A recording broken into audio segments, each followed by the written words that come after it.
outlying points about my friend.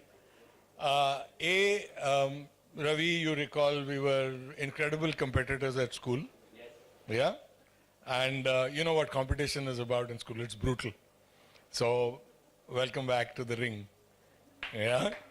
Um, on a blushing note, both he and I entered the IIT together on a single-digit rank. Right, Ravi? And this guy dropped out in a week. Yeah, he dropped out in a week and went on to follow his passion at St. Stephen's in physics and decided to round it off with engineering in the US and then led on to a master's in quantum physics, etc. Now, I'm saying all this because that's the portfolio career that I'm trying to draw out. Comes back to India, runs his family cinema business, gets into construction, gets into development, funds for the construction business.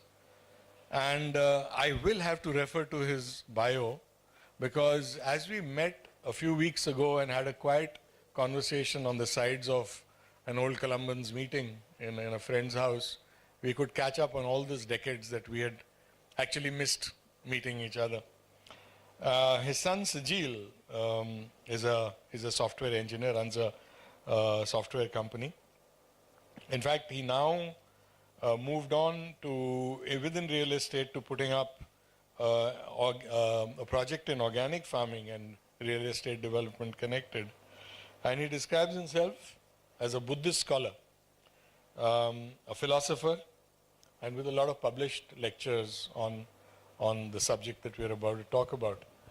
The point centrally that I'm making is that there's such a huge body of accomplishment between 1970, 71 and today that's astounding that we caught up on the other day.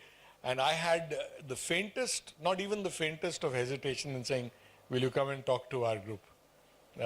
And he gracefully accepted almost right away.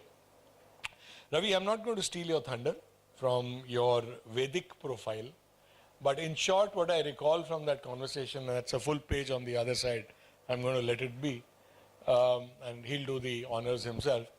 But the conversation that I had with Ravi on the sidelines of this evening was essentially about linking spirituality and science through an understanding of the Vedas and an understanding of traditional Indian philosophy. Now that in itself is a meaty subject. One little request, Ravi, as you take the floor, everybody is reasonably lubricated. IQ levels may have dropped mildly. That's a pretty high IQ group, right? Mildly. Listen, don't get affronted. I mean, this is true. I mean, I've seen all of us wild also, in different shapes and forms. So over to you, Ravi. So what I request is, do assume that the resident IQ levels are above 160, but they might maybe momentarily a little low. So you might want to kind of do this to your conversation. All right. So keep that into account. So use some quantum physics to get to the answer. Over to you. Thanks.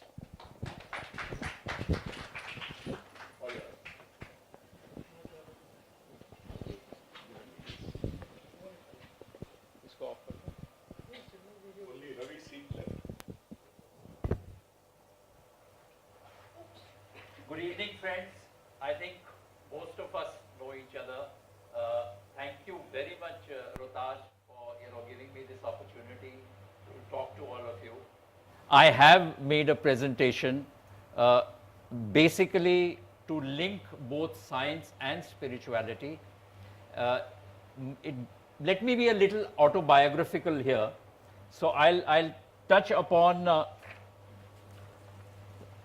points which show that science and spirituality are essentially two sides of the same coin. Science has certain limitations which I discovered. I'll just show you that in the next slide. When I reached St. Stephen's College final year, and I used to think that being a scientist or being an engineer would explain everything to me. Unfortunately, when I saw these limitations, I started realizing that there's much more to this universe than we just study. And that took me back into the Vedic side, which had been introduced into my life from being in an old Hindu traditional family, and started with Bhagavad Gita and matured to Upanishads, where I trained myself and subsequently also lectured in that.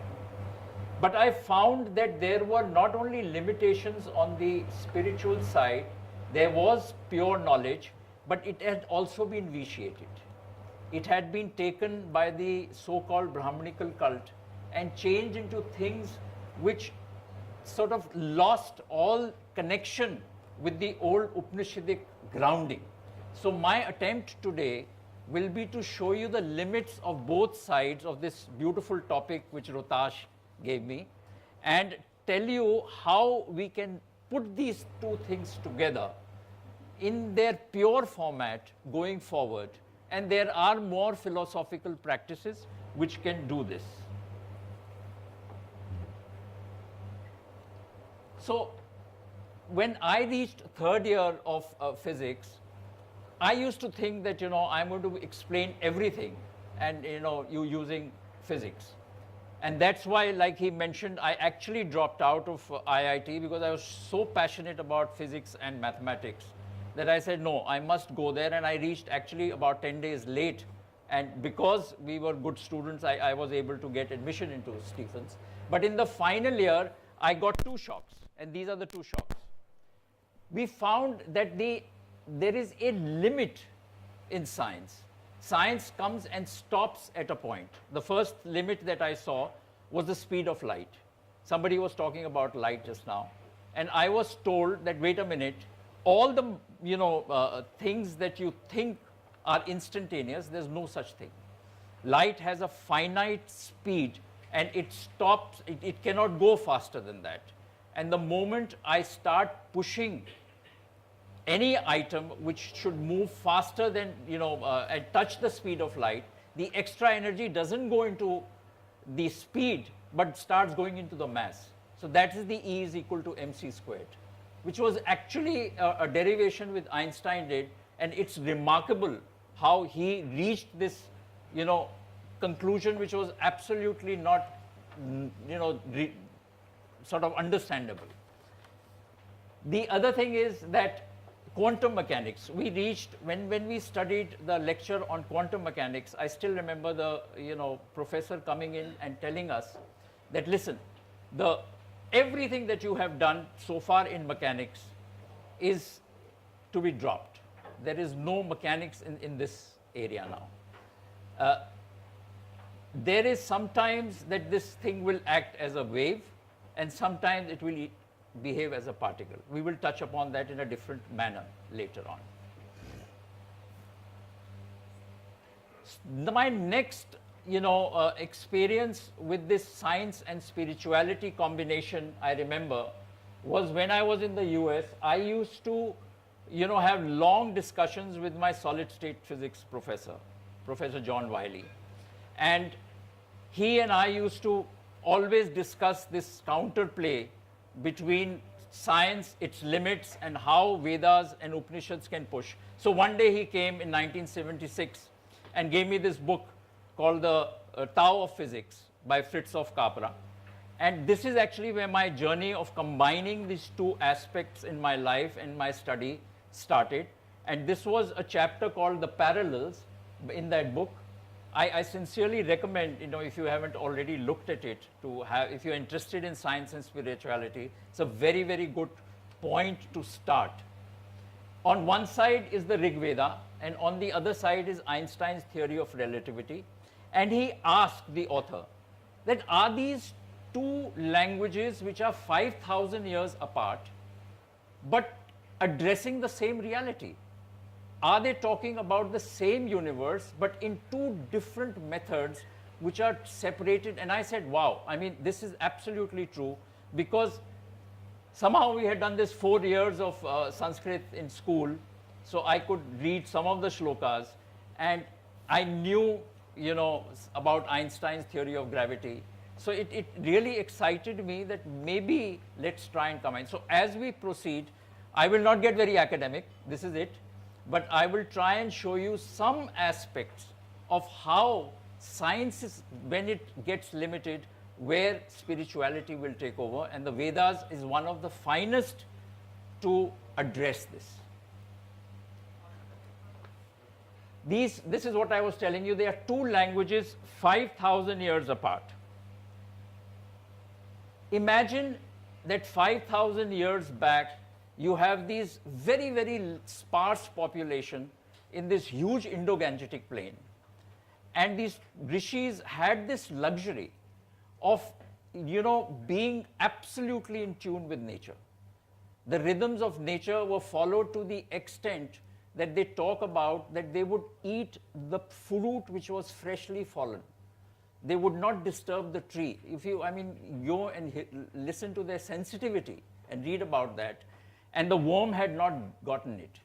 So you see, just the, so that they would not disturb nature, and they were totally into their intellectual chanting, and whatever the method was, which we will touch upon how the Sanskrit language can give us these heightened states of consciousness again and again. So they were, and in that state of consciousness, the Shrutis precipitated as the Vedas, and which the end of the Veda is the Upanishad. Similarly is pure mathematics. Pure mathematics has also had its moments of, great epiphany. There have been people just working for their labor of love. And if we really look back to the history of science, mathematics has always been 70, 80 years ahead of sciences. For example, if Hendrik Lorentz had not found these equations 40, 50 years back, relativity would not have been sort of put together by Einstein. He used his mathematics. So it's always been, and even today, pure mathematics in the field of game theory, in the field of topology, is way ahead of where the sciences are. Unfortunately, what happened to the sciences is that the whole quantum mechanical change which was happening, and where it was going towards a different realm, the Second World War happened. And that was ironic, because most of these scientists then were disturbed. And places like Vienna, Hamburg, all these got into the midst of this whole mess, and people, actually the scientists were, went to different countries. They were uprooted. Einstein being one of them. Heisenberg is another one. We will look at that a little later. So here I'm trying to show you, I've tried to keep it as pictorial as possible. I'm trying to show you the limits of the visible universe as we see it in an everyday manner. But there are tremendous symmetries between symmetries that we are now finding, and there is a branch of mathematics which is called fractals. I don't know if very many people, have you heard about fractals? Yeah? Okay, so fractals is a concept which has come out recently, I would say comparatively recently, means about 30 years back, by a scientist called Mandelbrot, actually a mathematician. He was a French mathematician, who again, out of labor of love, wanted to measure a thing like the boundary of a country. So he found that the boundary of a country, if you are to measure, changes depending on what measure you are using. So if somebody was to ask me a question as to what is the length of the boundary of India, it would, I can just measure it on a map and say it's that many kilometers. But if I was to take a small scale and try and measure it physically, it would have so many ups and downs, and the whole distance changes, and changes remarkably. So this is one simple example of a fractal. And then he carried these using complex variables to a different level. So today, if you see any animation, for example, and you see these beautiful mountains and clouds, all those are being depicted because of the fractal theory, which has been programmed to make them. So fractals actually give you very realistic sort of pictures. So here you can see it's amazing that the symmetry, and this is just one example. I'm quite sure you can come up with hundreds of them, where the larger galactic symmetries of the universe are reflected again and again and again. At my farm, I always get very fascinated. There is this, we must have all seen this Chandnika flower. It's a white flower. Most of the petals and flowers you will see are, just spreading out from the center. This flower actually feels as if it's twirling. Why? Why are the petals, of this flower turning like the wheel of a galaxy? There is some way that this whole energy system is interlinked from the micro to the macro. Okay, so that's what we are going to try and touch upon. So there is such a thing. Let me explain a little bit of mathematics here in terms of linear to nonlinear systems. When we did engineering, we always came about problems. For example, I'll give you a typical thing, the squeak of an amplifier. We've all heard that suddenly the amplifier squeaks. Why does that happen? That happens because the microphone is somehow twisted towards the speaker. And there is a runaway condition, and the amplifier cannot handle that energy. So it squeaks. This is a nonlinear phenomenon. Actually, in engineering, we are taught to control that level. So in amplifiers, there's a cutoff, which is done that every time that kind of amplification happens, we cut that sound off. This is called modulation. But actually, life in reality has the nonlinear phenomena in it. As we will see, everything which is linking small energy to larger energy is in nonlinear situation. But when we do actual practical problems, we cut out the nonlinear part and only concentrate on the linear system. So most of the mechanics that you'll see, like a gear, if I push this, it will move that much. This is linear. But if I push it and it doesn't move, I push it 1,000 times, it doesn't move. But the next time when I push it, it jumps from here to there, as if all the effects that I have put into that push happen. This is quantum mechanics. This is nonlinear. Effects happen in their own space and time. There is something which is happening to the energy system, which is outside this dimension that we are all used to. We have made space and time linear to keep control on things. The moment we don't use that control, we are not familiar with it. But truly speaking, nature and life is like Chinese doll ensconced, one into the other symmetry.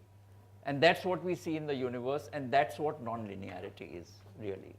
Here I give an example of the first nonlinear problem which was solved in 1960. Rather, it wasn't solved, but it was tackled. With the advent of computers, a gentleman called Edward Lorenz was given the funds to work on a supercomputer at that time and to look at the problem of the Earth's atmosphere. So weather condition is something which, if you could predict on a computer, would get you a lot of funding. So that's how this particular nonlinear equation was studied. The weather system of the Earth is a nonlinear pattern. What did he find? He found that there are symmetries between symmetries between symmetries, and he coined the sentence, which you might have heard this phrase, called the butterfly effect. Okay, what did it mean? He made a statement. He said, if a butterfly flaps its wings in New York, the weather will change in Tokyo. That's what the effect of a nonlinear energy system is. And he was actually quite prophetic in this, because about 10 years later, they found the El Nino effect.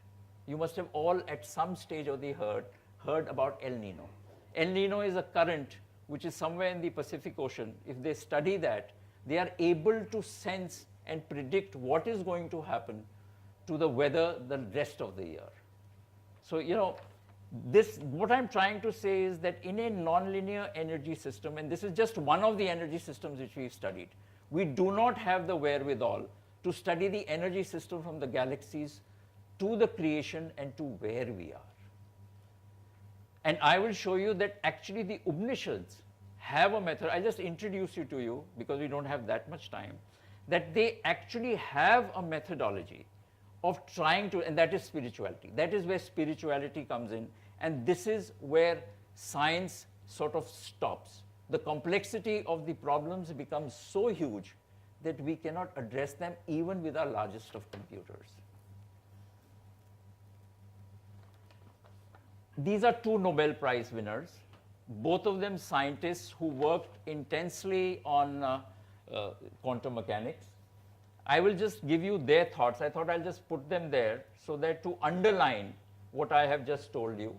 That is Erwin Schrödinger. Anybody who has done physics will be knowing Schrödinger. He was one of the... Correct, exactly, sir. And Schrödinger's equation was remarkable because he was able to carry both aspects of the particle and the wave nature in an equation together, which was I'm digressing a little bit, which was a complex variable. So he showed a mathematical system where he could take the real and the unreal together in one equation. Okay, and that actually really helped solve some of the quantum problems. Like Schrödinger's cat. Exactly. So Schrödinger's cat is another example where he used that as a to tackle the probabilistic nature of quantum mechanics.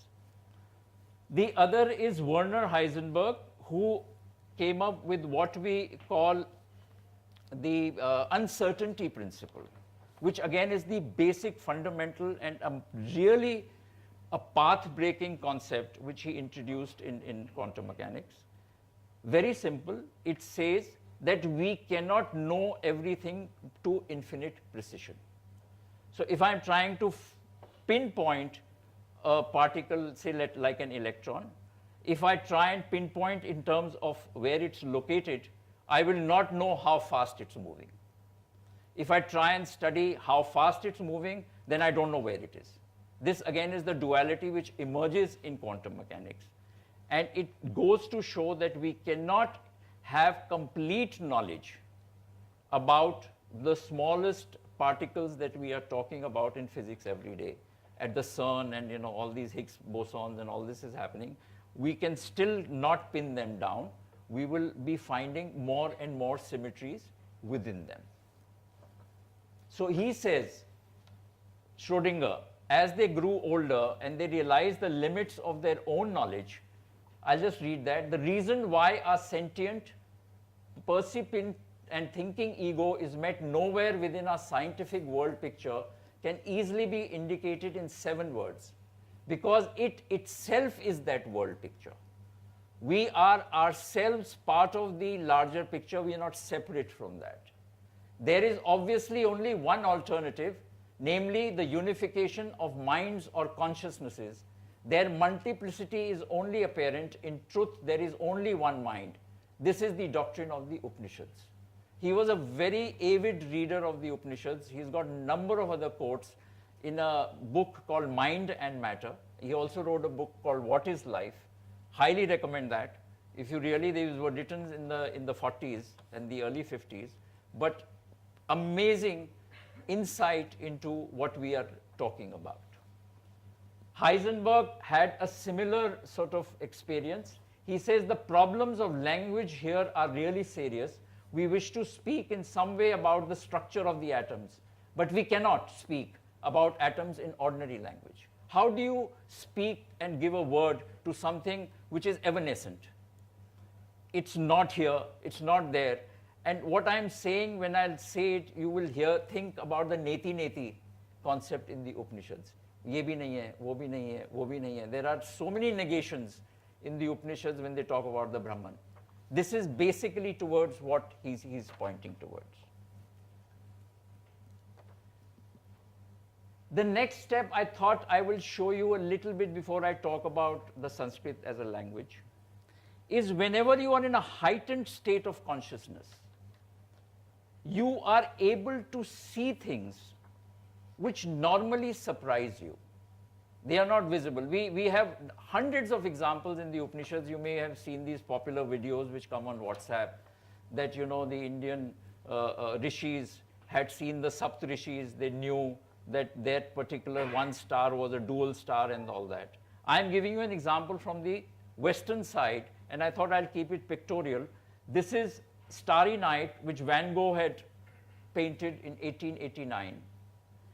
And he indicated, and you see the worlds which he's made in the sky. And the Hubble telescope in 2006 was the first that the humans actually saw these worlds. And I just put one of them there, which is what you see in the corner there. It's almost similar to that. And there are a number of these galactic and other pictures, if you see in the Hubble website, which give you the reminiscence of something which an intense artist did in 1889. Unfortunately, I think he lived to be 39 or 40 years old. But intensity has not to do with life, but how he expressed and found and saw something which was visible only to a telescope, and that to a remarkable instrument after almost over a century of human endeavor. Here I give you an example of another artist, Rene Magritte. I loved his work. When I saw it, I think we saw it in Europe in one of the Austria. His mother committed suicide when he was 13. After that, he just went into intense painting and changed from impressionist art about 10 years later to what is surrealism, which was at that time happening. Here he painted something, and he was always moved by, he saw when his mother passed away, and he actually was 13 years old, and she was taken out from the water. She jumped into a river. There was a cloth which was covering her face, and that image actually did something to his mind. Now, these are the intense sufferings which also take us to a level of consciousness and a level of insight which we cannot easily explain. What I'm trying to show is that the micro consciousness is sometimes somehow connected to the larger picture when these intense moments occur. They could be creative moments, they could be moments of suffering, but at that time somehow, जिसको हम आहा बोलते हैं, in Hindi, कि लगती है. My grandmother used to always say that. So that is how the consciousness connects. So he did this beautiful painting where he did a painting of a landscape within the same thing, and he says, Magritte wrote, the scene represented in the painting hid from the view of the scene situated behind it outside the room. It existed for the spectator as it was simultaneously in his mind, as both inside the room in the painting and outside in the real landscape, which is how we see the world. We see it as being outside ourselves, even though it is only a mental representation of it that we experience ourselves. He's leading us to the same concept of language, that we need a better language. We need a better vocabulary to be able to even talk about things which we don't understand. What are we talking about are linear things. If we have to address things which are non-linear, if they are the squeak of the amplifier, I have no mathematics to hold it. So the Sanskrit alphabet, I'll lead you a little bit towards the Sanskrit. I'll just touch upon this because of our time limitations. The Sanskrit alphabet reflects these macro and microcosmic symmetries in an elegant arrangement of words that can give rise to virtually any colloquial sound. I used to argue with John Wiley all the time, and he used to try and come up with these new languages. We used to play this game. We used to play squash every weekend, and I used to tell him that, listen, whatever you speak from your mouth, I will write it, and next day I will utter the same sounds to you. That capability is there in the Devanagari script. जो भी आप बोलेंगे आप उसको लिख सकते हो. I used to learn German in my college days at Max Muller, and their pronunciations were very difficult of the words. I used to write them in Hindi, and you could pronounce them identically. This is one of the only scripts which is so phonetic that you can actually structure, and I'll show you a little bit the reason why it is so phonetic. And that is not the only, advantage which this language has. So it can address these, and I'm showing you the kind of symmetries again which we are talking about. This is one eye, the iris, the cornea of an eye, and that is a nebula. It's the same symmetries which are emerging again and again. So what I'm trying to get at is that the Vedic mantras in this nonlinear system are somehow the butterfly effect. If I can get the right mantra, if I can get the right intonations, I can get the right sounds, then I can control very large energies by speaking very small butterfly effect of things. It's like I flap my wings and I can change the energy of the larger system of it. This is spirituality. Spirituality means how we can actually control. Isn't it about control? Aren't we trying to control things when we are doing science? But if I can have a method where I can control events which are not in space and time, they will occur probabilistically. I keep chanting, and I chant 1 million times, and the thing still doesn't happen what I have been thinking, but suddenly it jumps out in my life, like that quantum mechanical effect which I was talking about, and lo, it just happens. So let me now tell you a little bit about how does Veda treat sound. Okay, this is actually part of the Shiv Sutra.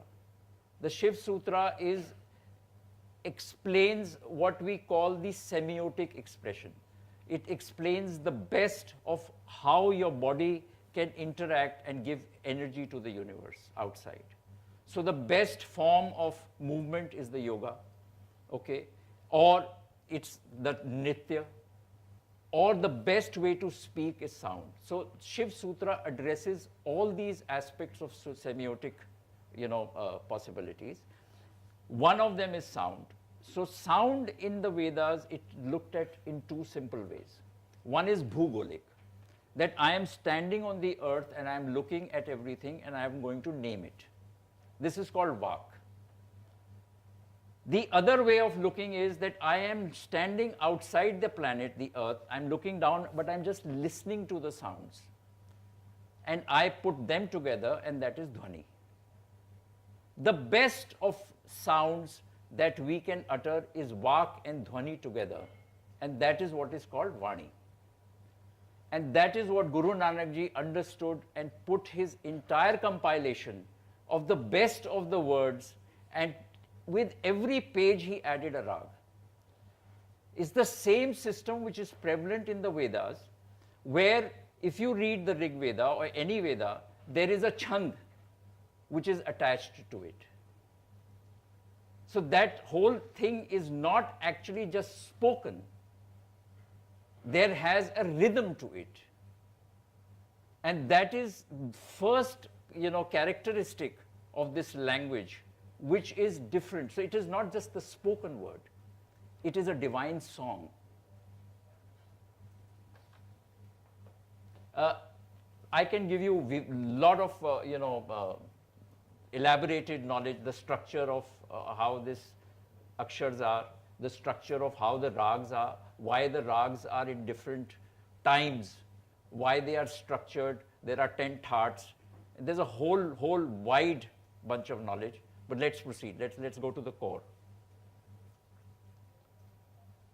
This I'm trying to show you here. What is the first symmetry in the, our Sanskrit alphabet, which is the Devanagari? Everybody is familiar. Can I have a raise of hands of people who are familiar with Hindi? Little bit. Just allow me this much, okay? So the sound box, the first thing which, the alphabet does, it uses the symmetry of the sound box to create the alphabet. So there is a direct one-to-one correspondence. It's not like that in other languages that, A is random, B is random.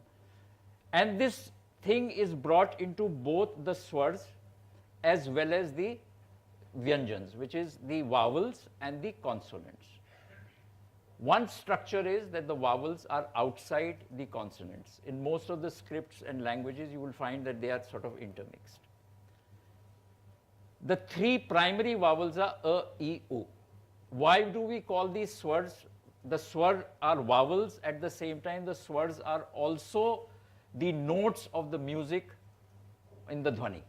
They are both called swars because they are pure sounds. It comes from the root from which swarn, gold, also comes, the purity, the pure sound.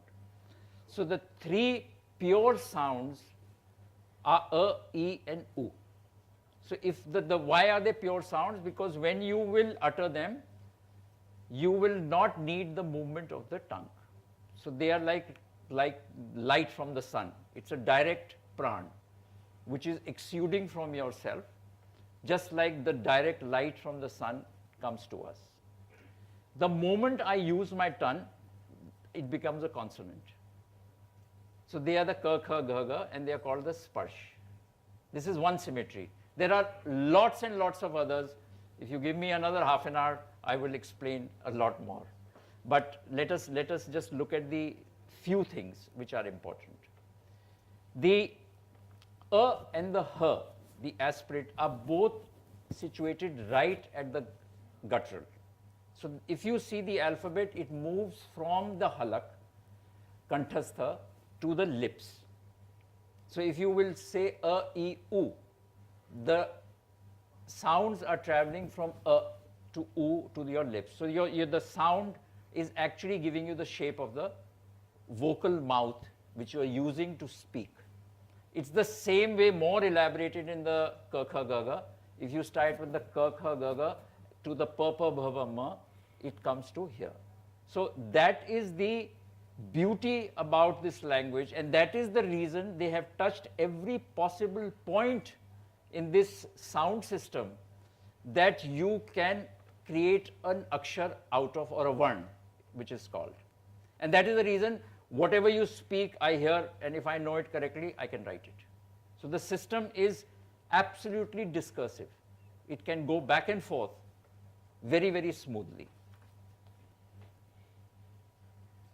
There is a shlok, let me not waste time on that, which says a is the whole of speech. Actually, the a, which is the smallest sound, this shlok is saying, is the representation of the Brahman. How it's a paradox. How do you name something which is unknown? It's paradoxical. I mean, it's an oxymoron. So what this shlok says is that if I can give it the smallest of sound, then I can just represent it. So a is the smallest of sound, what this shlok is saying. And what I do as a structure, I take a and I put it in every consonant. So the Brahman is everywhere. So I create a structure in which the unknown is touched upon. So ka, kha, ga, gha, if you have done Sanskrit, you will always see curve is given with a halant with an a added to it. The a sound is added to each and every syllable. So as you structure words out of that, a is everywhere. So that's what this shlok essentially is saying. And when I say ha, it's right next to that. The aham is the self. So when I say a, it is the Brahman. But the moment instead of whisper, I say it, it becomes a, and that is the self, that is the soul. So this is the first representation of the symmetry which we see. Quickly, I'll just show you a little bit of the, this belongs to a sutra in the Shiv Sutra, which is called Matrika Chakra Sambodha. So Matrika actually is the mala of all the letters. Chakra, you understand, is a round shape. And Sambodha is to address it, to address it in a evocative way. So here if you see, then again a and ha at the top are together, and that is the aham. The that I have shown there actually is also, if you know the chakra theory, is the Sahasra, is the Bij mantra for the Sahasrar chakra. It is a representation of the soul in the Shiv Sutra. Okay? What I'm trying to get at, why I did this, is to show you the efficacy of Om.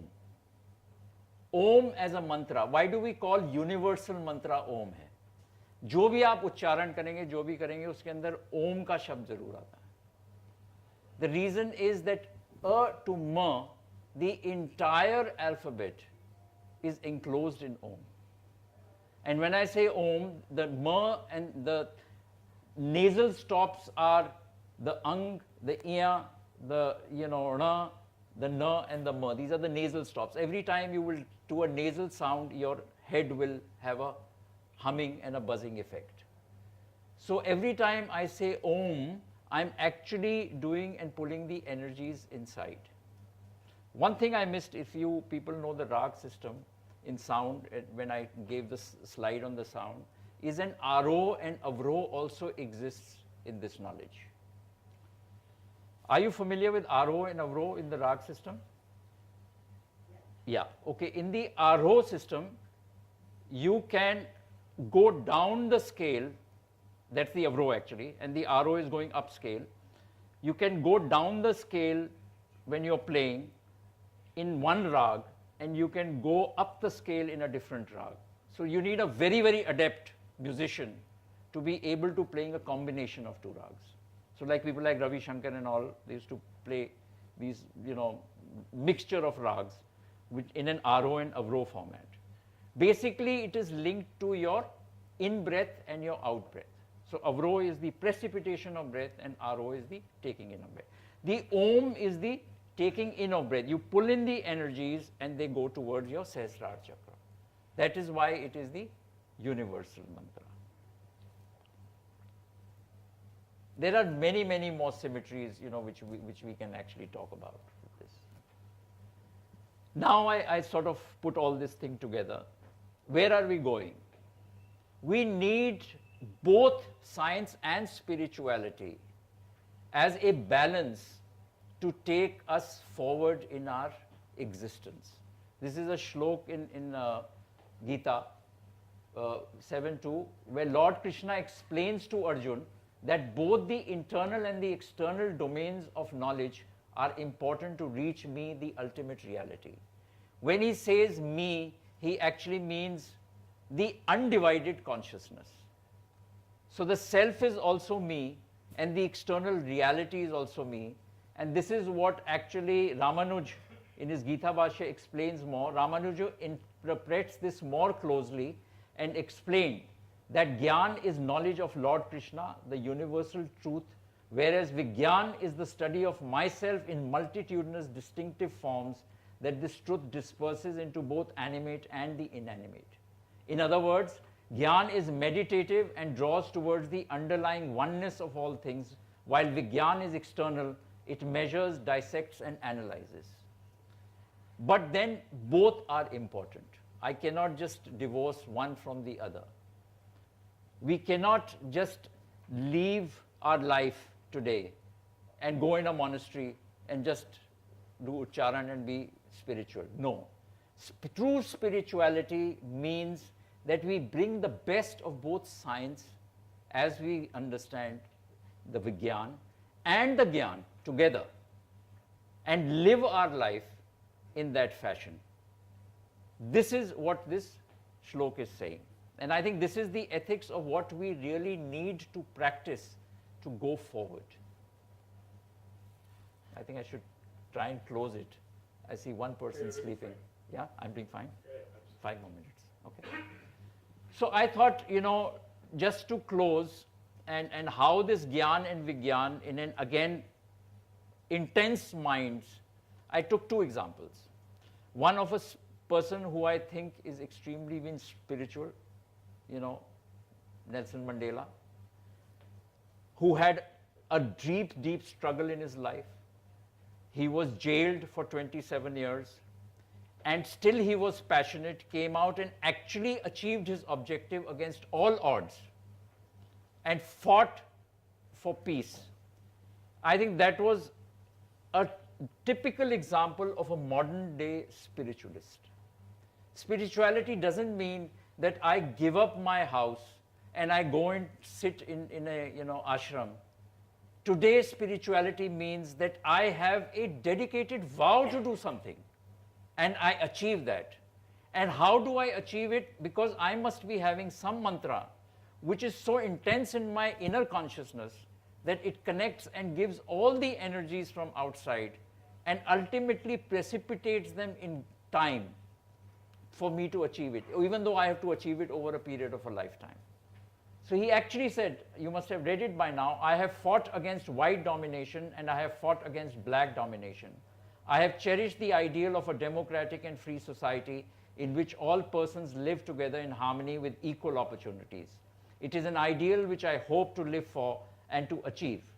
But if needs be, it is an ideal for which I am prepared to die. An intense vow which he did, and this was his statement before he was imprisoned in the court. Needs no introduction. One of the finest scientists. So there's a spiritualist and there's a scientist. Einstein, when he shifted to the US, he became part of that famous, atomic bomb project. And there was a race between, Germany and America as to who's going to get the bomb. After 1945, after the Hiroshima and Nagasaki explosions, he changed his perspective totally towards science. He says science is being extremely destructive. I am sorry to participate in something like this. And he went on a very tremendous sort of energetic tours to just go and talk about peace. It's very, very important that, the knowledge, whether it's science or spirituality, is very, very correctly used. We see the misuse of both these things around us. The spirituality and these mantras which we are talking about and their beautiful structures are not even looked at.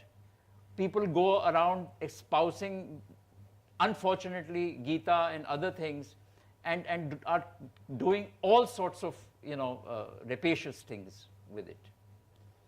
We must, as a core group, get down to the basic and the best of both and combine them and create an ethics of life going forward.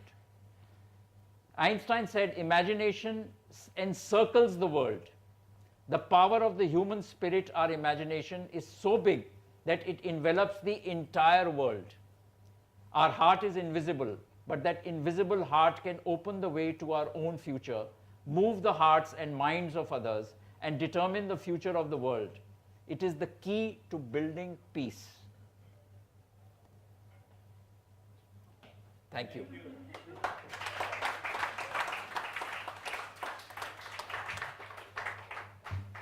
Questions, answers? Yes. Yeah. How about Stephen Hawking? You haven't said anything about my favorite. Yeah, Stephen Hawking's an amazing, there are so many people, you can't, plug them in. I almost used Stephen Hawking's here. The reason I did not is because he is an agnostic. And some of his work, I think, is limited without going into a debate. A lot of work he did on the galaxies and the black hole and went back and forth a little bit. He did not touch that level of spirituality in his life. Why I used Einstein is because his experience of that, you have to read his biography. When that explosion, the atomic explosion happened, something happened to him and he was totally, absolutely shaken up. A scientist who had contributed tremendously to the advancement of knowledge. And he found that, he says, in some way, and he was also involved in that project, he was one of the signatories who pushed the US president at that time to, rush up and did that. So, he felt so guilty after that. Now, that I think was the experience which I really wanted to use, where intense minds who have, been able to achieve amazing, objectives, ultimately see that, listen, peace, togetherness, these are the things which we need to bring about. Yes. Even Oppenheimer was a great Vedic scientist. Oppenheimer, what I remember is that most of these German, philosophers, German scientists, had the link to the German philosophers. And if you know, in the 1800s and the 1700s, most of the Upanishadic and Vedic texts were taken by the Germans from here. So you will find that Hamburg website has some of the finest Upanishad manuscripts today. These were used by Schopenhauer and Kant, two of the philosophers from Germany, to actually build a whole system of philosophy in German language, on which this whole thing about quantum mechanics actually happened. Because quantum mechanics was a very non-intuitive thing, and a lot of things were happening in the 1920s and 30s and conferences across Austria and Germany.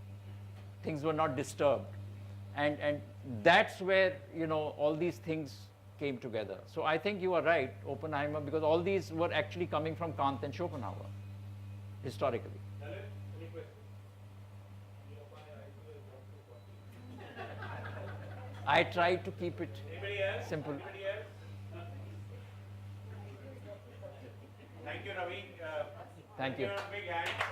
Thank you. Well done, Ravi. Thank you. You okay? Yes, sir. Yeah. Thank you. I have to propose a formal vote of thanks. All I can say is